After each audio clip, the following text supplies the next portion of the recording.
manipulations with loans, illegal drug and weapons trafficking, child trafficking. These are just some of the activities that the Japanese mafia has been involved in. Watch the video to the end and you will learn about the Yakuza that still exists to this day. So let's go! There is no exact date for the emergence of the Yakuza. However, historians believe that the first criminal groups traced their roots back to the 17th century or thereabouts. During those times, Japan was a relatively closed country that didn't require a large number of warriors. This is precisely why poor samurai and urban thugs, in order to earn a living, would gather together and offer their services as guards. When they were denied employment, they turned to robbery. Over time, with the development and growth of cities in the country, the Yakuza strengthened. A layer of criminal youth emerged in major cities. The young criminal class was no longer interested in petty raids and scams. They shifted their attention to more significant endeavors: drug trafficking, contract killings, and even the prostitution business. Many are probably curious about the origin of the name Yakuza and what it means. We will explain it all now. To someone who doesn't speak Japanese, the name by which the mafia calls itself may seem like an intimidating title, but that's not the case. The term has its roots in a card game called Bakuto. Moreover, Yakuza represents the worst possible hand in this game. It consists of an 8, Ya, a 9, Ku, and a 3, Za. Over time, the word came to symbolize something undesirable, and later it became a generic name for representatives of the lowest social class in the country. In general, the hierarchy of the Japanese mafia resembles the structure of a typical traditional family. The organization has a leader who runs its affairs, the father or Oyabun, and the members are the children or Kabun. The children in turn are divided into older or younger members, but despite this they consider themselves equals and call each other brothers. The Yakuza also has a deputy leader who is responsible for certain aspects of the work and oversees the chief advisors, those managing the clan's affairs, offices or headquarters, and the senior brigadiers. Deputy leaders and office staff typically do not directly participate in criminal activities. Their task is to organize and control criminal processes and prevent them from getting out of control. Further down the structure are the managers, gang members responsible for the functioning of small groups, lawyers, accountants, and secretaries. And finally, at the very bottom of the structure are the newcomers. Anyone who considers themselves a societal outcast and has connections to criminal activity can join the Yakuza. However, doing so is not easy. To do this, one must find an acquaintance who is a member of the Yakuza and is willing to vouch for the newcomer. Afterward, the candidate must undergo a probationary period. A novice is assigned an experienced mentor who educates the future mafioso about the group's laws and traditions, their rights and responsibilities, and what their future activities entail. During training, the mentor, while explaining the rules, simultaneously assesses whether the newcomer can become a full-fledged and loyal member of the Yakuza. Only when the mentor's work is complete does the candidate undergo an examination by the boss. If the boss is dissatisfied, the candidate at best will be expelled from the gang, and at worst, they might even be killed.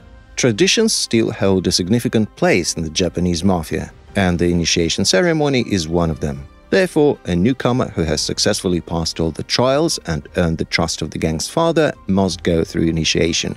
Initially, such a ritual was conducted in the presence of all gang members. However, as the groups grew to have several hundred members, amendments were made to the rules. Now, only the top echelon is present during the initiation. Here's how it all happens. Members of the gang gather in one room. The initiate, the newcomer, sits across from their sponsor. The gang members drink Japanese rice wine called sake together. Each of them is poured a specific amount corresponding to their status. For example, the boss's cup is filled to the brim, while the newcomer's cup is filled less than halfway.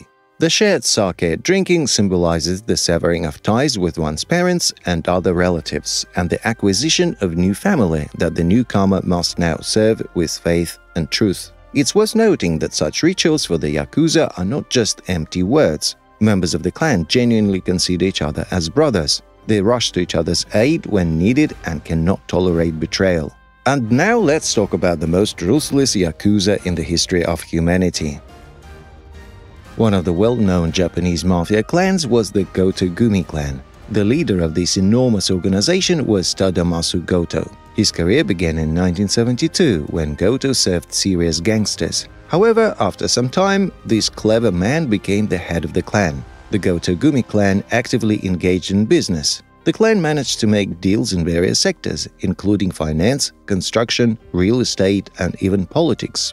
In 2001, the clan's leader Goto worked with the FBI, selling information about deals and members of allied gangs. In return for this, he received funds for a liver transplant in the USA. As a gesture of gratitude, Goto donated $100,000 to the hospital. Later, after a well-known journalist exposed this secret, it turned into a scandal. The issue was that the agreement was made without prior consultation with Japan's National Police Agency. Needless to say, the journalist who uncovered this secret began receiving regular threats from Goto and eventually had to be placed under police protection, both in the USA and in Japan. Despite the public nature of the situation, the clan's reputation was not tarnished at all, and the scandal did not prevent Goto himself from retaining his position as the head of the family for another 7 years. The clinic to which the clan leader made an impressive donation immortalized his name with a strain of plague bacteria studied by the institution. The Sumiyoshi-kai Clan was founded in 1958 under the name Minato-kai. The syndicate is the second largest criminal organization within the Japanese Yakuza. Unlike its main rival, the Yamaguchi-gumi Clan, the hierarchy within the Sumiyoshi-kai is not as rigid. In essence, this clan is a confederation consisting of smaller groups. In its heyday, the organization had up to 20,000 members. However, that number is much smaller today. Currently, the clan is under the leadership of Shigeo Nishiguchi. So, what does the Sumiyoshi-kai criminal organization do? Essentially, the same activities as all Yakuza groups: extortion, involvement in the sex industry, drug trafficking, fraud, and large-scale business operations. Of course, like other Yakuza clans, the Sumiyoshi-kai tries to engage in legal construction and trading companies to distance themselves from criminal activities. However, when it comes to eliminating competitors, no one in this world thinks about the law. Next on the list is the Inagawa-kai Clan of the Yakuza. It was organized in 1949 in the city of Atami under the name Inagawa-gumi. Initially, the majority of the clan's members were gamblers in the card game Bakuto.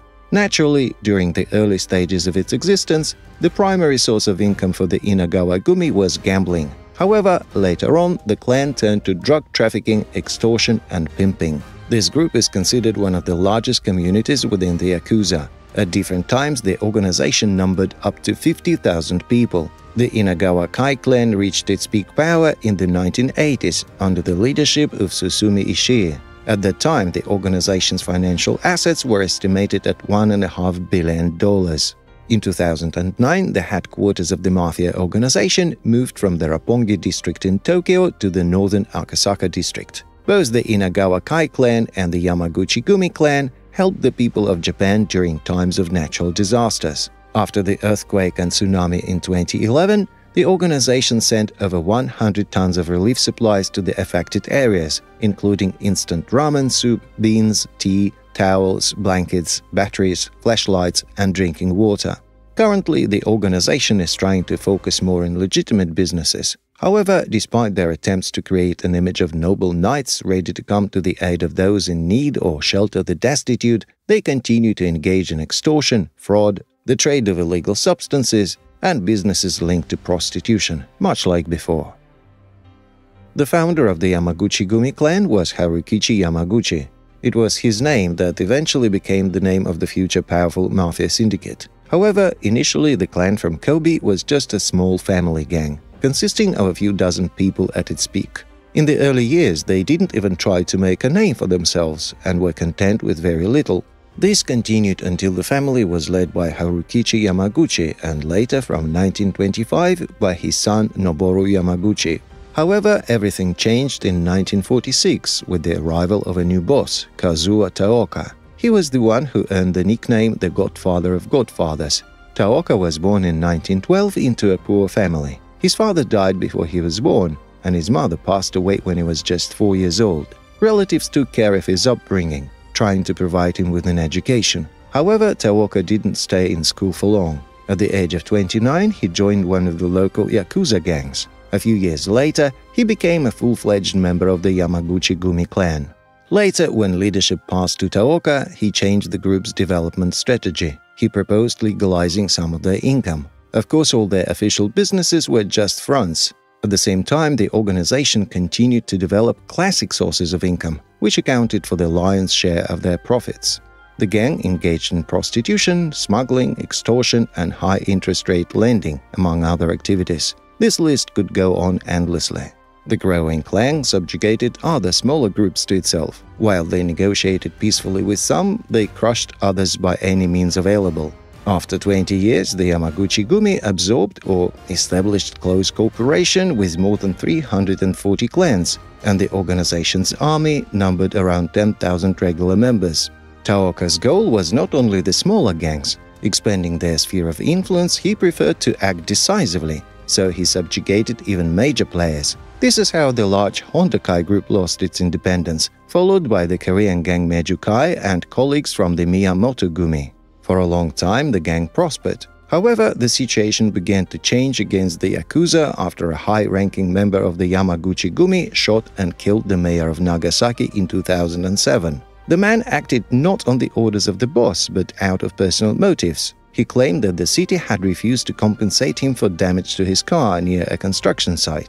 In 2015, the Mafia syndicate broke apart into several smaller clans, which still exist today.